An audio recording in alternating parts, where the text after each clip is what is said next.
السلام علیکم، کیسے ہیں آپ لوگ؟ امید کرتی ہوں خیریت سے ہوں گے۔ آج کی اس ویڈیو میں آپ کو بتانے جا رہی ہوں دوزخ کے بارے میں۔ تو سٹارٹ کرتی ہیں اپنی ویڈیو۔ اللہ تعالیٰ نے گناہ گاروں، نافرمانوں اور سرکشوں کے عذاب و سزا کے لیے بھی ایک جگہ بنائی ہے جس کا نام جہنم ہے، اسے ہم دوزخ بھی کہتے ہیں۔ یہ ایک مکان ہے کہ اس قہار و جبار کے جلال و قہر کا مظہر ہے، جس طرح اس کی رحمت و نعمت کی انتہا نہیں کہ انسانی خیالات و تصورات جہاں تک پہنچے وہ ایک شمع ہے اس کی بے شمار نعمتوں سے، اسی طرح اس کے غضب و قہر کی کوئی حد نہیں کہ ہر وہ تکلیف اذیت کے ادراک کی جائے ایک ادنا حصہ ہے اس کے بے انتہا عذاب کا۔ قرآن مجید اور احادیث میں جو اس کی سختیاں مذکور ہیں ان میں سے کچھ یہ ہے: جہنم کے شرارے پھول اونچے اونچے محلوں کے برابر اڑیں گے، گویا زرد اونٹوں کی قطار کی پہ ہم آتے رہیں گے، آدمی اور پتھر کا ایندھن ہے۔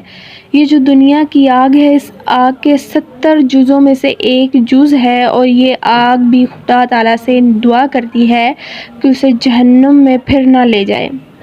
جہنم میں جس کو سب سے کم درجے کا عذاب ہوگا اسے آگ کی جوتیاں پہنائی جائیں گی، جس سے اس کا دماغ ایسا کھولے گا جیسے تانبے کی پتیلی کھولتی ہے۔ وہ سمجھے گا کہ سب سے ہلکا ہے، سب سے ہلکے درجے کا جس پر عذاب ہوگا اس سے اللہ عز و جل پوچھے گا، اگر ساری زمین تیری ہو جائے تو کیا اس عذاب سے بچنے کے لیے تم یہ فدیے میں دے گا؟ عرض کرے گا ہاں۔ فرمائے گا، جب تو پشت آدم میں تھا تو ہم نے اس سے بہت ہلکی چیز کا حکم دیا تھا کہ کفر نہ کرنا، مگر تم نے نہ مانا۔ جہنم کی آگ 1000 برس تک دھکائی گئی، یہاں تک کہ سرخ ہو گئی، پھر 1000 برس اور جلائی گئی یہاں تک کہ سفید ہو گئی، پھر 1000 برس اور یہاں تک کہ سیاہ ہو گئی۔ اب وہ نری سیاہ ہے جس میں روشنی کا نام نہیں۔ دوزخ کی گہرائی کو خدا ہی جانے کہ کتنی گہری ہے۔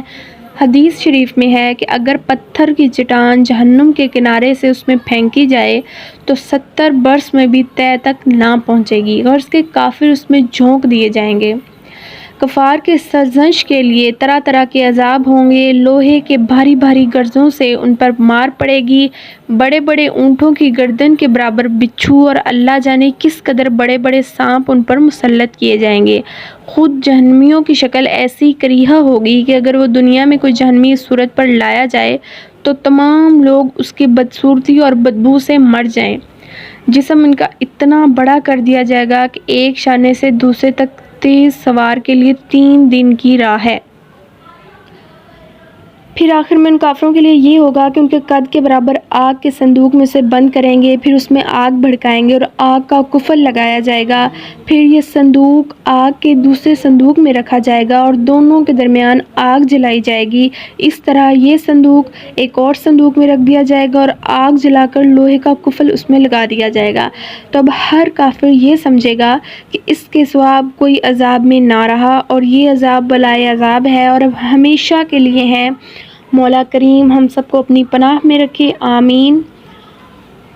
مجھے امید ہے کہ یہ ویڈیو آپ کو ضرور پسند آئے گی۔ اگر ویڈیو اچھی لگے تو ہمارے چینل کو لائک کریں، سبسکرائب کریں اور نیچے لگے بیل آئیکن پہ پریس کریں تاکہ ہماری آنے والی ہر ویڈیو کا نوٹیفیکیشن آپ کو ملتا رہے۔ خدا حافظ۔